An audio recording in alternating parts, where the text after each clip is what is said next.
Did I do the 10 minutes? The question is...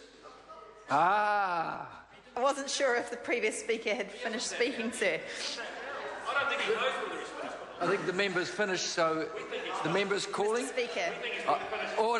Order, Mr. Williamson. I call the honourable member Holly Walker. Thank you, Mr. Speaker. Mr. Speaker, when we were first approached by Minister Morris Williamson about this amendment bill, the Green Party was prepared to indicate our tentative support for the changes that it made. However, we did have substantial concerns about the process, including the constrained period of time for the Select Committee to consider the bill. And at this point, Mr. Speaker, we have to say that those concerns remain and are so substantial that we're unable to support the bill at this time. Okay. Now, Mr. Speaker, I know and we know in the Green Party that the grievances and complaints concerning the levies and fees charged by the Plumbers, Gasfitters and Drain Layers Board have been ongoing for some time. As we've heard in the past, that board used to charge a disciplinary levy to all those registered under the Act, and this levy was used to fund the board's complaints and disciplinary processes. In 2010, after considering a complaint, the Regulations Review Committee recommended that this levy be disallowed, as it was being used to fund complaints and disciplinary processes against unregistered people, as well as those registered under the Act, while only registered people were paying the levy. And in response to the report of the Regulations Review Committee, the board, the Plumbers, Gasfitters and Drain Layers Board, replaced that levy with an offences fee, which carried essentially the same function. Now, as we know, a second complaint about this offences fee is currently before the Regulations Review Committee. And while that committee is yet to report on this complaint, there is a risk that if the offences fee too is disallowed, then the Plumbers, Gasfitters and Drain Layers Board will be required to refund the monies it has collected under both the levy and the fee, and that will leave it in a financially unviable position.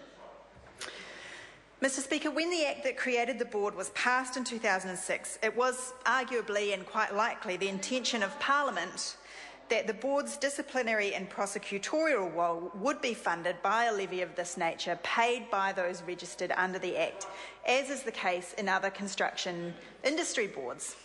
However, the Act as it's currently worded seems to fall short of this, and hence the need for... Mr. Speaker? Point of order, Mr. Speaker. Point of order, the honourable member. I'm finding Holly myself Walker. rather distracted by interjections flying between other members of the House. If we could have a stop to that, it would be great. Yes. Can I just advise the member that interjections between this from one side to the other are perfectly in order.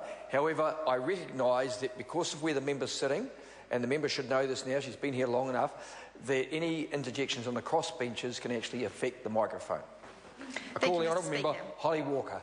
Thank you, Mr. Speaker. So, as I was saying, the Act as it's currently worded seems to fall short of what Parliament intended in 2006. So this amendment bill would fix that loophole by retrospectively validating the funds collected through both the levy and the fee and allow the board to continue to collect in this manner. Now, Mr. Speaker, as I mentioned at the beginning, when approached about this, the Green Party was prepared to offer tentative support to allow this bill to be sent to a select committee so that the issues could be traversed. And the amendments in this bill, we believe, are potentially sensible, and they may settle what has been a long-running dispute between the board and some of its members. However, I think all members of this House would agree, at least I certainly hope they would, that legislation with retrospective application should be approached very carefully indeed and with meticulous precision and scrutiny. And the Green Party has serious concerns about the process and timeframes proposed for this bill to allow that level of scrutiny to occur. We know that the bill has had to be drafted quite quickly, and while that's no criticism of the draft, as Mr. Speaker, simply a statement of fact, when legislation is drafted very quickly, it can often contain errors or omissions. And these are picked up, ideally, by the scrutiny applied at the select committee stage. However, in this case, that hardly seems likely, given that the time frame proposed for the select committee to consider this bill is just 1 week. Now, Mr. Speaker, I believe we'll have a chance soon to debate this shortened time frame when the Minister moves and seeks permission from the House for that. But for now, suffice it to say that, especially because of its retrospective nature, this bill requires very close scrutiny, and it will not get that from a one-week select committee process.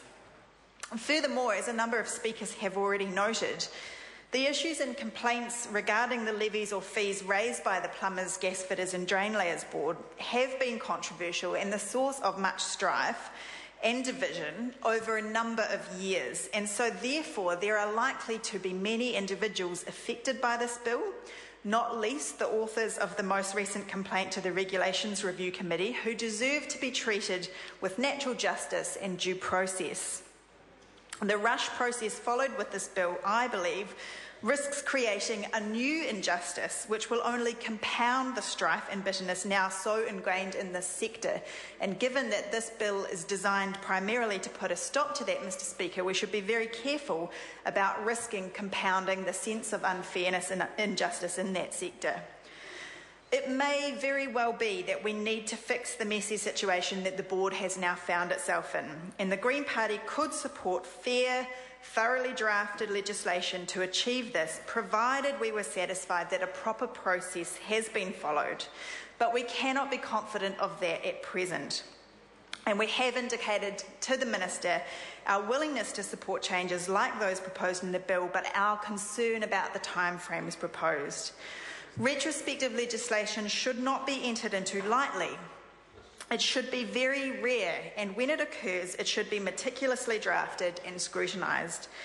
Mr. Speaker, in our view, the bill at the moment does not meet this test. The one-week select committee timeframe proposed would not allow for the appropriate level of scrutiny for a retrospective piece of legislation, and the Green Party therefore cannot support it. I call the